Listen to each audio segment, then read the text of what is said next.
எல்லா பணிகளும் காவல்துறை என்னென்ன விதிமுறைகள் இருக்கிறதோ அந்த விதிமுறைக்கு ஏற்ப ஏற்பாடு செய்து கொண்டிருக்கும். நீங்கள் பார்த்துருப்பீங்க நினைக்கிறேன். நேற்று இருந்த நிலை இன்றைக்கி இருந்த நிலை. நான் ஒன்று மாலைக்குள்ளே பார்க்குறது எப்படி இருக்குன்னு பார்ப்பீங்க.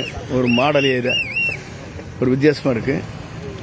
பொதுவாக அவங்க என்னென்ன விதிமுறைகள் சொல்லியிருக்காங்க அந்த விதிமுறைகள் முழுவதும் சரி செய்து உங்களுக்கு அனுமதி வழங்குவதற்கு ஏற்பாடுகள் செய்யப்பட்டிருக்கிறது. ஏற்பாடும் அனுமதியும் வழங்கப் போகிறார். வழங்கல எந்த அச்சமும் இல்லை.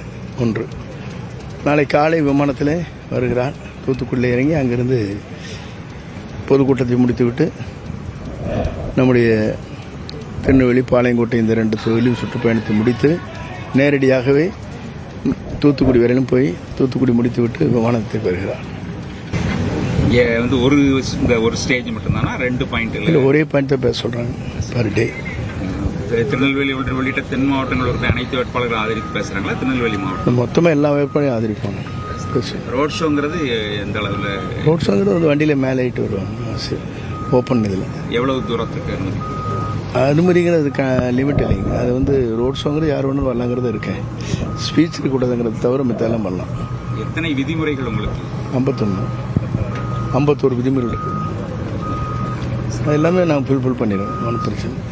வாட்டர் கொடுக்கறதுங்க, தண்ணி கொடுக்கறது, சின்டெக்ஸ் வைக்கிறது, ஆம்புலன்ஸ் வேணுங்கிறது, அதே மாதிரி இது ஃபயர் சர்வீஸ், இது மாதிரி நிறைய கண்டிஷன்ஸ் இருக்குது. அப்புறம் அவங்களுக்கு செக்யூரிட்டிக்கு என்னென்ன பண்ணணும்னு சொல்கிறாங்க.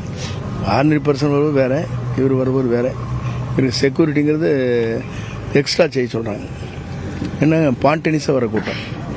இதுவரையிலும் இந்தியாவில் தமிழக வெற்றி கழகத்தினுடைய தலைவர், தமிழ்நாட்டை ஆளப்போகிற, நாளை தமிழகத்துடைய முதலமைச்சராக வரப்போகிற நம்முடைய வெற்றி தளபதி அவர்களுக்கு முழு பாதுகாப்பு அளிப்பதற்கு பல்வேறு விதிகள் விதிக்கப்பட்டிருக்கிறது. அந்த விதியின் அடிப்படையில் நாங்கள் அந்த பணிகளை நிறைவேற்றி விட்டோம்.